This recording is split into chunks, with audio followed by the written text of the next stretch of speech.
May the 5th, 1941. A day well chosen. 5 years ago, the Italian aggressor passed down the road into Addis Ababa, bringing murder and terror in his wake. And now this man, small of stature but with the heart of a lion, once more gazes on his capital, Addis Ababa, the new flower, wreathed in hundreds of eucalyptus trees, calm and green, many hundreds of feet below. Through 5 dark years of exile, he has never faltered. His courage and demeanor in tribulation has been an inspiration to the whole world.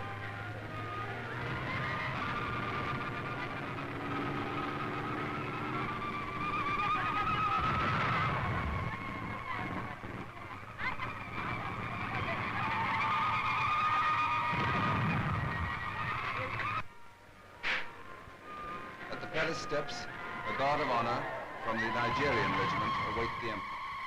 And General Cunningham is there with the officers of his military administration.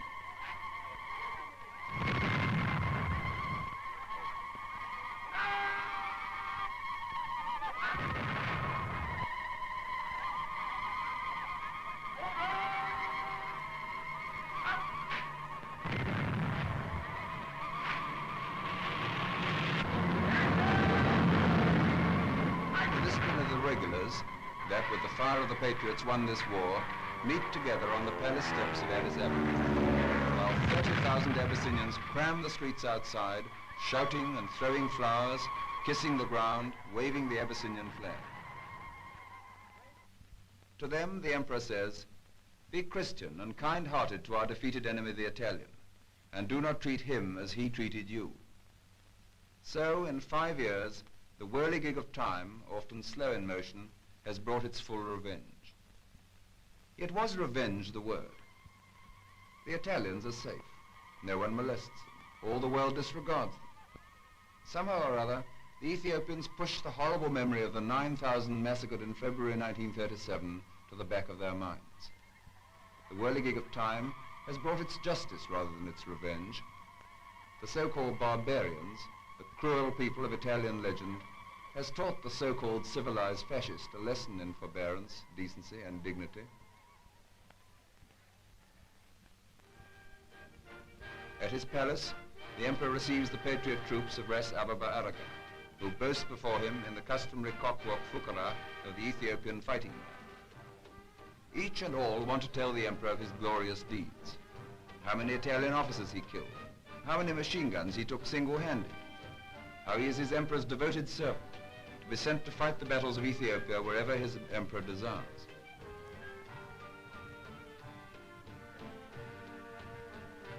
Then there is the quiet, serious voice of Ababa Aragai.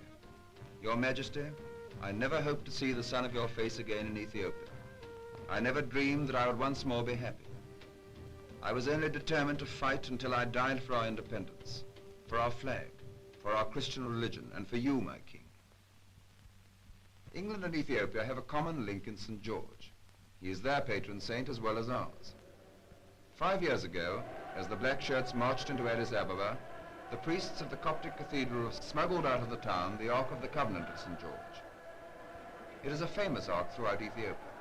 It is the ark of the national consciousness and of self-defense against aggression.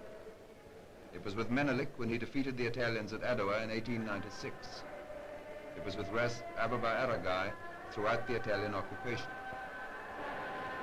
On a cold morning in Addis Ababa, it came back to the cathedral with the emperor and was put once more with hymns and sacred dance in the Holy of Holies. It was a cold morning, and it rained, but a right was restored on that day, and the chains were struck off the wrists of a whole people.